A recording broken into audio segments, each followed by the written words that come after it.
Bonsoir, chers téléspectateurs d'Afro-Info 243. Merci infiniment de nous compter parmi les vôtres. L'ennemi a été signalé dans la ville d'Uvira.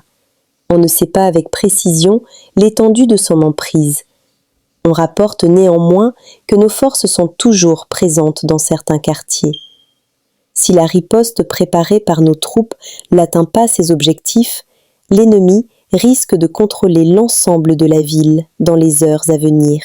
Chers amis, en attendant l'annonce officielle du gouvernement de la République démocratique du Congo, Uvira ville symbole de la résistance congolaise, Uvira ville stratégique face à l'agression rwandaise, Uvira ville symbole de l'échec de l'accord de paix signé ce 4 décembre 2025 à Washington entre la République démocratique du Congo et le Rwanda sous la médiation du président américain Donald Trump. Chers amis, notre position est inchangée. Paul Kagame comprendra que le langage des rapports de force. Vous pouvez parler de paix, de diplomatie, de stabilité, d'intégration régionale.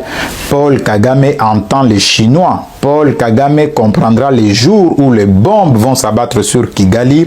Paul Kagame comprendra les jours où nous allons causer des dégâts humains et matériels irréparables sur son sol. Paul Kagame comprendra les jours où nous allons infliger des souffrances atroces à son peuple. En ce moment-là, Paul Kagame comprendra parce qu'il sera sous pression de son propre peuple. Paul Kagame comprendra qu'il faut conclure la paix. Mais tant que les hostilités sur notre territoire, tant que c'est notre peuple qui souffre, tant que c'est notre peuple qui continue à mourir, vous pouvez parler de paix, vous pouvez crier, vous pouvez pleurer. Paul Kagame continuera et va boucher ses oreilles. Il ne comprendra absolument rien. Il n'entendra jamais nos voix parce qu'il a bouché et il continuera à boucher ses oreilles. Alors mes chers amis, bitumba oyo tozanango ezana ba défi ebele. D'abord, bitumba babunda kango na armée. Armée na biso eza armée composée na ba traître, composée na ba infiltré. Ba infiltré oyo bauti wapi? Bauti na ba brassage, na ba mixage oyo ba pays occidentaux, na quelques pays africains ba imposa ki biso. C'est-à-dire que biso tant tozo lala, tozo bina, tozo sepela, tozo mela, bango ba bandai ko imposer ba konzi na biso ya kala, ba sala mixage na brassage comme ça, ba kotisa batu ya bikolo mususu na kati ya mapinga na biso.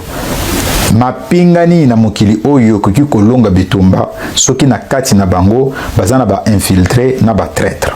Ba traître siko baza ba congolais oyo bateka milimu na mboka nyonso bazalaka et puis même na baninga bozalaka ta na baninga moko bango pona mosolo akoki koteka nyonso même bilamba koteka akotika la ta bolumbu. Ce sont des congolais là baza ba traître parce que ba pesaka bango mosolo parce que ba trouvaka intérêt na bango pona ko trahir mboka ya bakoko na bango. Mais ezana makambo mosusu tokoki ko solana bino pour que vous comprendre complicité aux République démocratique du Congo ezo sala face na moment oyo. Bakonzi ya mboka na biso baza na courage politique te pona komene bitumba contre Rwanda ya Paul Kagame. Bakonzi ya mboka na biso, c'est à noter quelque part na moi marqueur que bakonzi ya mboka na biso baza na courage politique te ya osala bitumba. Pona nini? Eza na mboka nini na mokili oyo se défendaka te. Eza na mboka nini na mokili oyo se défendaka te. Est-ce que boyebi pourquoi baboma Mosé Laurent Désiré Kabila baboma Mosé Laurent Désiré Kabila pambate? Parce que bayebaki que Mosé Laurent Désiré Kabila na courage politique azalaki nango, na engagement na détermination azalaki nango, soki batika ki envie mais lelo oyo tam soso Rwanda dezo exister lisusu te. Yango na bazalaki na choix mosusu te, ba américain ba décidaki à travers le Rwanda pona ko assassiner, ko faire assassiner Mosé Laurent Désiré Kabila. Banani ba complice nos propres frères parce que les Américains et les Rwandais ba ina mundu kité nos propres frères de batiraki sur Mosé Laurent Désiré Kabila. Mais à l'époque de Mosé, Tozalaki n'a éveillé conscience mon robot. Les chansons patriotiques, Mosé lui-même appelait et il demandait au peuple de résister, il y a qu'à résister face à agresseurs. Est-ce que surtout comparé à l'époque à Mosé, à l'époque, est-ce que les responsables politiques prennent vraiment le courage de mobiliser le peuple? Tozomon est là comme côté ni mobilisation ni des chansons patriotiques, Tozomon est là comme côté.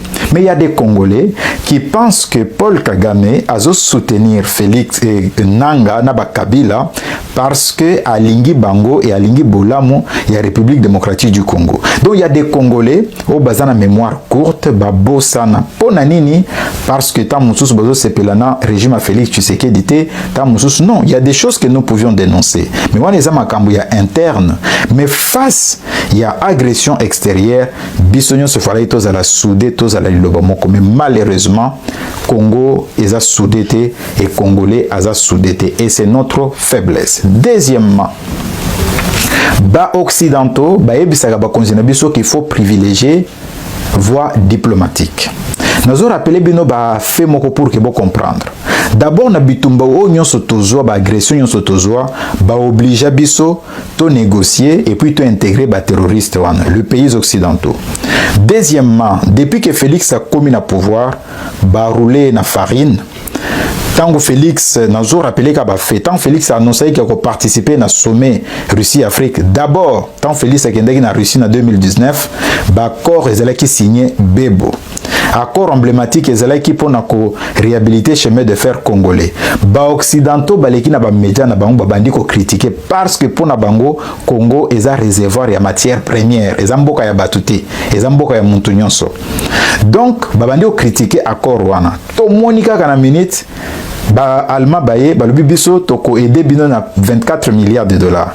Tile le tout mon projet ne salema et salemate. Tant mokonzi mboka ba M23 ba attaquer Goma ba occuper Goma. Mokonzi mboka Félix Antoine Tshisekedi Tshilombo.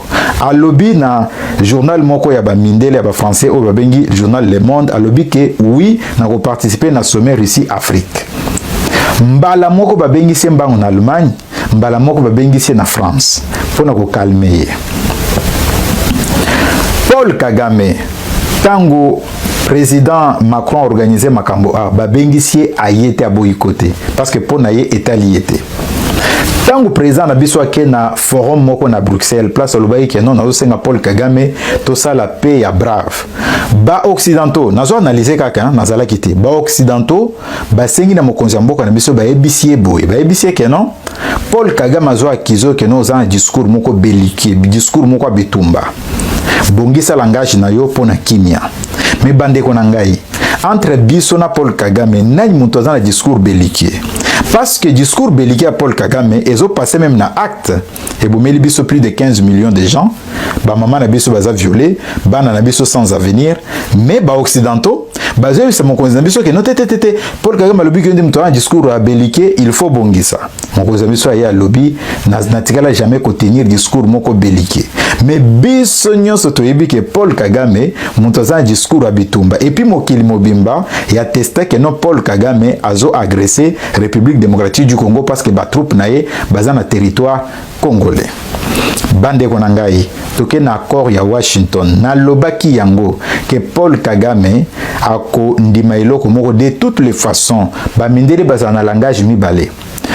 Nani muntu peut-être hein tango yambaki président na biso ye moko makamba soli to ebité Donald Trump ayambi pe Paul Kagame akosolana président na biso lo mususu asololi pe na Kagame lo mususu donc mindele baza ba manipulateur ya minene mena défaut na biso ezani neza ke ba konzi na biso baza na courage politique nécessaire te pona kozwa ba décision moko courageuse pona kolobo balobaka tocha mutu bakata et puis tala na gouvernement na biso wana est-ce que bozo mona mutu vraiment azana courage ya côté les makolobaka non c'est question de vie ou de mort. Non.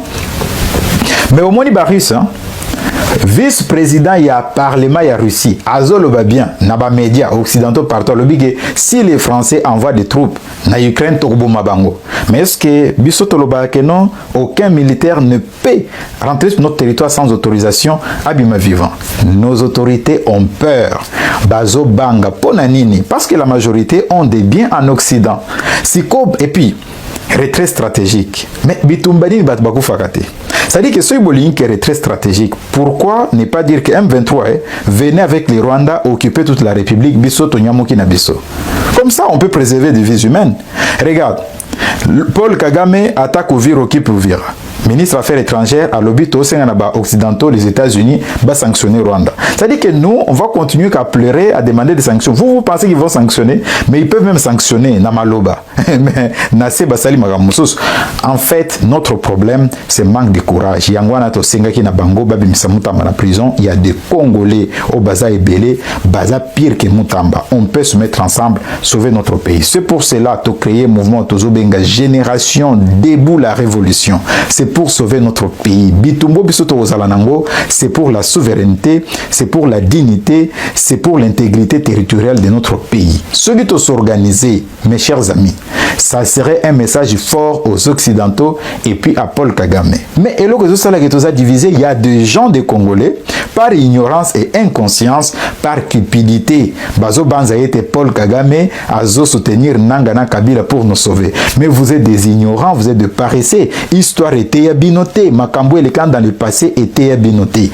Et vraiment, je ne sais pas, mais c'est un échec collectif. Les pasteurs, les politiciens, nous tous, nous avons échoué. Nous devons réinventer notre société. Nous devons réinventer notre société. Debout Congolais, génération debout, la révolution, tout sangana pour que tout sauve Mboganabiso, sinon demain nos enfants seront sous la domination rwando, ougando et kenyenne.